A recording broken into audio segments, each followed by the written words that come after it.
Hello friends, welcome to my channel N series world. आज जिस movie पे हम बात करने जा रहे हैं उसका नाम है द फ्रंट रूम। इसको हॉरर मूवी तो नहीं कह सकते, लेकिन इसमें बताई जाने वाली कहानी किसी खौफनाक हकीकत से कम नहीं। ये मूवी एक सास और बहू पे बनाई गई है। बहू अपनी बूढ़ी सौतेली सास को तरस खाकर अपने साथ ले तो आती है, लेकिन उसे इस फैसले पर पछतावा होता है क्योंकि उसकी सास काला जादू करके उनका जीना हराम कर देती है। मूवी का एंड बहुत दिलचस्प होने वाला है, तो वीडियो को मुकम्मल देखें। मूवी के शुरू में हम देखते हैं कि बेलिंडा एक प्राइवेट कॉलेज में प्रोफेसर होती है और वो नॉर्मन के साथ अपना रूटीन चेकअप करवाने जाती है। बेलिंडा अपनी पहली प्रेगनेंसी को लेकर बहुत एक्साइटेड होती है और नॉर्मन से पूछती है कि क्या वो एक अच्छी माँ बन पाएगी, क्योंकि बेलिंडा की जॉब चली जाती है और अब वो अपनी बच्ची की परवरिश कैसे कर पाएगी। तभी नॉर्मन को एक अनजान नंबर से कॉल आती है जो उसकी सौतेली माँ की होती है। वो उसको एक खौफनाक माजी समझता है क्योंकि उसकी सौतेली माँ बचपन में उसके साथ बुरा सलूक करती थी। वो बताता है कि उसका बाप स्टमक कैंसर का मरीज है और वो अपनी सौतेली माँ की वजह से अपने बाप से दूर रहता है। सोलेंज कहती है कि उसके पास स्पिरिट्स हैं जो उसे पावर देते हैं। बेलिंडा को रात गए एक बच्ची की रोने की आवाजें सुनाई देती है। वो जमीन से बच्चे की कैप को उठाती है। उसे ऐसा लगता है कि शायद वो नींद में चल रही थी।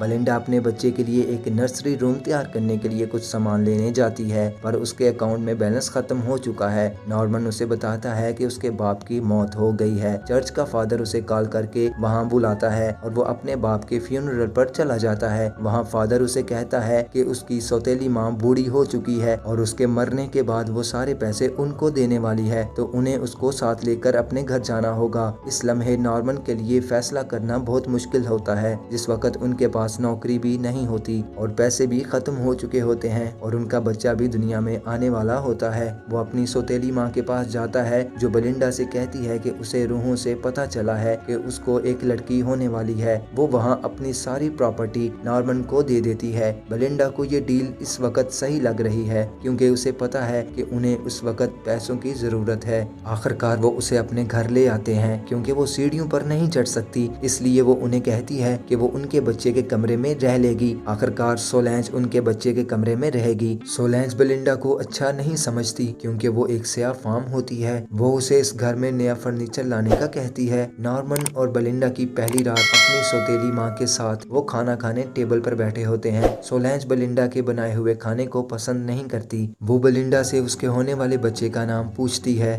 वो उसे बताती है कि इसने इसका नाम फन रखा है, लेकिन वो इस नाम को भी पसंद नहीं करती और फिर कुछ पढ़ने लगती है। बेलिंडा घबराई होती है। उसे मालूम नहीं होता कि सोलेंज क्या कर रही है। वो उसको बताती है कि इसे अपनी बेटी का नाम लौरी रखना चाहिए और बेलिंडा भी मान जाती है। बेलिंडा रात गए खिड़की के पास खड़ी होती है और उसे अपनी सास के सामने वाले कमरे से आवाजें आना शुरू हो जाती हैं और वो खुद के बच्चे को खून में डूबा हुआ देखती है, पर ये ख्वाब होता है। लेकिन कहीं ना कहीं वो उसे सच समझने लगती है। दूसरा दिन बेलिंडा अपनी सास के कमरे में आती है। वो ऐसे ही गिरी पड़ी होती है। बेलिंडा को लगता है कि सोलेंज ऊपर पहुंच गई, लेकिन वो उल्टा लेटकर कोई प्रेयर कर रही होती है। सोलेंज उसे कहती है कि तुम्हारे अंदर बच्चे के साथ कुछ हो रहा है, तो इसे स्पिरिट्स ने बताया है कि उसे क्या करना है। वो बेलिंडा को अपने साथ प्रेयर करने का कहती है, पर बेलिंडा डरी होती है। सोलेंज उसे कहती है कि इस घर को एक माँ की जरूरत है। बेलिंडा नॉर्मन से कहती है कि उसे लगता है सोलेंज डरती है कि वो बूढ़ी हो गई है और कहीं भी गिर पड़ती है। नॉर्मन काम कर रहा है, वो उसकी बातों की तरफ ध्यान नहीं देता। सोलेंज बहुत जल्दी में एक तकिया पकड़कर जा रही होती है। बेलिंडा को उसकी तबीयत की फिक्र रहती है क्योंकि उसने किताब उल्टी पकड़ी हुई होती है, पर उसे क्या पता कि सोलेंज लफ्जों को उल्टा पढ़ती है क्योंकि ये काले जादू वाले लोगों की निशानी होती है। वो देखती है कि उसकी सास ने ऊपर ही सूसू कर दिया होता है। सोलेंज बताती है कि उसने बहुत कोशिश की थी रोकने की, पर स्पिरिट्स ने उसे काबू किया हुआ है। वो बेलिंडा से इस बात को राज रखने का कहती है। रात को खाना खाते वक्त नॉर्मन को कुछ स्मेल आने लगती है। बेलिंडा इससे बताती है कि इसकी स्टेप मदर का अपने ऊपर काबू नहीं रहता और वो सब कुछ कपड़ों में ही कर देती है। सोलेंज गुस्से में उठकर चली जाती है। बेलिंडा की ये हरकत सोलेंज को बर्दाश्त नहीं होती।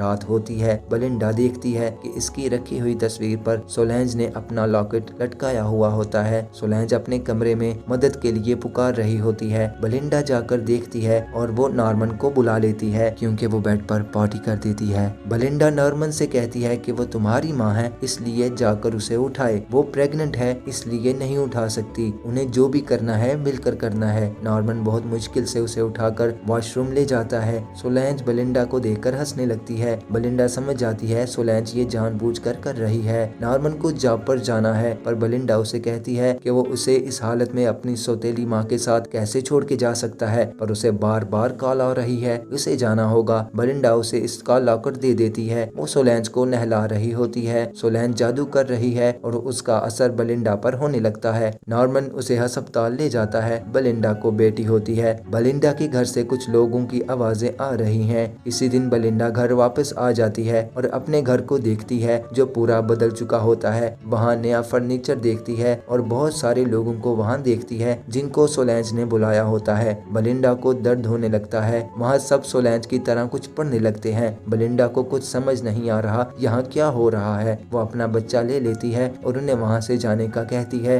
बेलिंडा नॉर्मन को बताती है कि सोलेंज उसकी बेटी को पकड़कर कुछ पढ़ रही थी, लेकिन सोलेंज बात को घुमा देती है और उसे याद दिलाती है कि इसकी नॉर्मन से डील हुई थी कि अगर वो नया फर्नीचर लाए तो वो अपने साथियों के साथ यहाँ प्रेयर कर सकती है। बेलिंडा सोलेंज के बदलते हुए रवैये से बहुत तंग आने लगती है। रात का वक्त होता है। वो तीनों खाने के टेबल पर होते हैं। बेलिंडा को सोलेंज का बनाया हुआ खाना पसंद नहीं आता क्योंकि इसने खाने में सिर्फ सब्ज पत्ते रखे होते हैं। सोलेंज उसे कहती है इसने बच्चे की खुशी में नया फर्नीचर मंगवाया, इसके लिए खाना बनाया और बेलिंडा उसके साथ ऐसा सलूक क्यों कर रही है। नॉर्मन बेचारा सास बहू की लड़ाई से तंग आ चुका है। सोलेंज पागलों जैसी हरकतें करने लगती है और नीचे गिर जाती है। बेलिंडा इसे नहीं उठाती। सोलेंज बम इसकी तरफ करके फाट मार देती है। सोलेंज अपने कमरे में जा रही बेलिंडा को देखकर जानबूझकर गिर जाती है ताकि बेलिंडा इसे उठाकर कमरे में छोड़ आए। सोलेंज उसे कहती है इसकी भी एक बच्ची थी जो बहुत प्यारी थी, खुदा की तरफ से तोहफा थी, पर एक दिन उसे बदरूहों के साए ने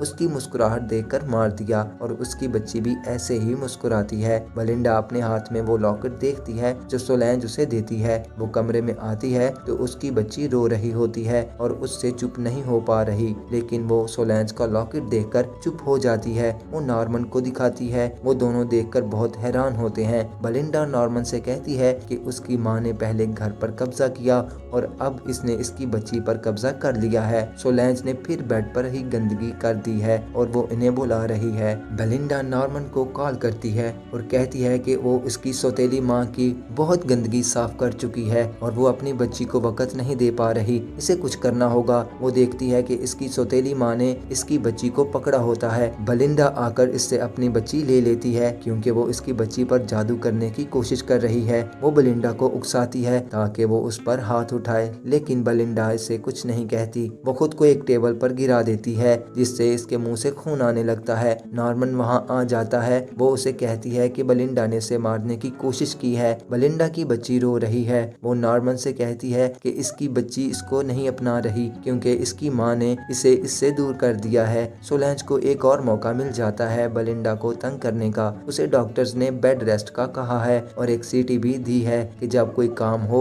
वो सीटी बजाए। नॉर्मन सोलेंज के लिए पैम्पर्स ले आता है। सोलेंज बेलिंडा को जितना हो सकता है तंग कर रही है। वो अपने बच्चे को भी अच्छे से नहीं देख रही। बेलिंडा के घर वही फादर आ जाता है। वो उससे कहती है कि सोलेंज ने इस घर पर कब्जा कर रखा है, वो जो चाहती है वैसा ही होता है। वो लोगों को काबू कर लेती है और उसके पास जादू है। फादर कहता है वो इस बात को नहीं मानता क्योंकि वो उसे बहुत अरसे से जानता है। वो बेलिंडा से कहता है कि उसे सोलेंज को समझने की जरूरत है। सोलेंज जानबूझकर सीटी मारती है और परेशान करती है। बेलिंडा इस पर पानी का जग गिरा देती है और उसके गले से सीटी निकाल लेती है। सोलेंज मदद के लिए पुकार रही है और इस बार नॉर्मन उसे वॉशरूम ले जाता है। नॉर्मन अपनी बच्ची के बाजू पर निशान देखता है और उसे लगता है कि बेलिंडा ने इसे बाइट की है, पर वो कहती है कि वो उसकी माँ है, वो ये काम करने का सोच भी नहीं सकती। ये सोलेंज का काम है और इस निशान से साफ पता चल रहा है क्योंकि बाइट का निशान कुछ दांतों का है और सोलेंज के दांत कम हैं। नॉर्मन सोलेंज से कहता है कि वो ये कोशिश कर रही है कि वो इसे बेलिंडा के खिलाफ करे। वो सोलेंज से कहता है कि वो अब मजीद इस घर में नहीं रुक सकती। वो नॉर्मन को पास बुलाकर इसके मुंह पर थूक देती है। सोलेंज चिल्ला चिल्ला कर ये कह रही है कि उसे मौत क्यों नहीं आ रही। सुबह होती है। बेलिंडा अपनी बच्ची को लेकर नीचे आती है और सोलेंज के कमरे कमरे में जाती है और देखती है कि वो मर चुकी होती है। वो उसकी सारी चीजें अपने घर से उतार देती है। बेलिंडा की खुशी का ठिकाना नहीं। वो उसके सारे सामान पर गुस्सा निकालना चाहती है, लेकिन फिर वो ऐसा नहीं करती। बेलिंडा और नॉर्मन अपना घर भेज देते हैं और नए घर शिफ्ट हो जाते हैं। आखिरकार वो अपनी सौतेली सास से जान छुड़वा ही लेती है, पर कैसे, ये तो हमने देखा ही नहीं। दरअसल उस रात जब सोलैंज जोर जोर से चिल्ला रही थी तो बेलिंडा वहां आकर उसके मुंह पर तकिया रख देती है और उसका सांस बंद कर देती है। बेलिंडा को ऐसा लगता है कि उसकी सास के आने की आवाज आ रही है। वो घबरा जाती है, पर वो नॉर्मन होता है जो सोलैंज की कुर्सी लेकर आता है। वो उसे कहती है कि इसे बाहर फेंक दे। बेलिंडा को उसकी नई जॉब मिल जाती है। यहाँ इस मूवी का एंड हो जाता है। उम्मीद करता हूँ कि ये सास बहू की मूवी आपको पसंद आई होगी। अगर मूवी अच्छी लगी हो तो नीचे कमेंट करके बताएं और ऐसी पुरअसरार मूवीज देखने के लिए हमारे चैनल को सब्सक्राइब करें और आगे अपने दोस्तों के साथ भी शेयर करें। मिलते हैं नई मूवी के साथ। अपना ख्याल रखें। Bye bye.